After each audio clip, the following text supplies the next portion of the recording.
Another gift of Allah Azza wa Jalla to the Messenger is the Qur'an. We say the Qur'an is the final miracle to the Messenger sallallahu alaihi wasallam. Was Musa alayhi salam given a miracle? Was Isa alayhi salam given a miracle? Was Salih alayhi salam given? They were given miracles too. So what's so great and abundant about the Qur'an? All of their miracles were only miracles while they were there. After they died, those things were no longer miracles, they were only stories that can be narrated. In other words, somebody who saw Musa alayhi salam turn the staff into a snake can one day tell their child, you know what I saw with my own eyes? And then that child will say, you know what your grandfather told me? And they can pass it down, but the first one saw a miracle, the rest of them heard what? A story. And a story isn't a miracle, it's a story. You can believe it and you can also what? Disbelieve it. But a miracle is something, it's in your face. The Messengers is the only miracle, sallallahu alaihi wasallam, that lives on and is as convincing as it was when it was revealed. The miracle lives on. The proof that the Qur'an is the word of Allah, the arguments of the Qur'an, the hujjah of the Qur'an is as valid today as it was then because all the other messengers were given miracles for the eyes to see. But this messenger, predominantly, he was given a miracle for the ears to hear, and we still have ears making hear the same exact message. SubhanAllah. It's something incredible Allah gave His messenger. Right? Allah guaranteed His messenger victory. Sallallahu. This is part of the good He gave him. You know, there are other messengers that came 950 years, no victory on the earth. Except the believers had to escape and the world had to be destroyed. But Allah Azza wa Jal gave this messenger victory. Now I want to talk to you about that victory for a second. What's even miraculous about that victory? What's miraculous about that victory?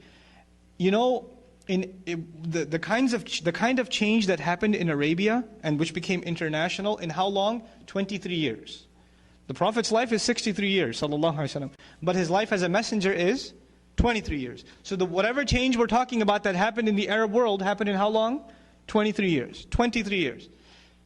Has there ever been a change in the world that happened over the course of 23, 33, 43, 53, 63 years?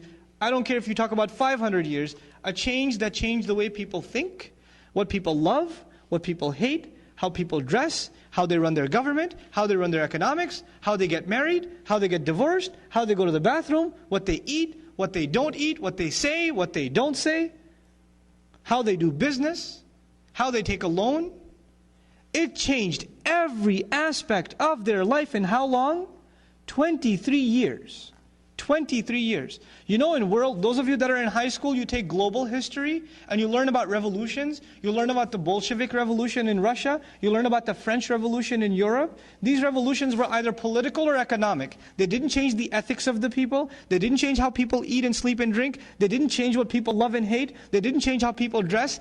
Nothing else changed. One big change over the top and that's it. And even those changes were brought about by people who read the works of philosophers, and those philosophers lived decades before.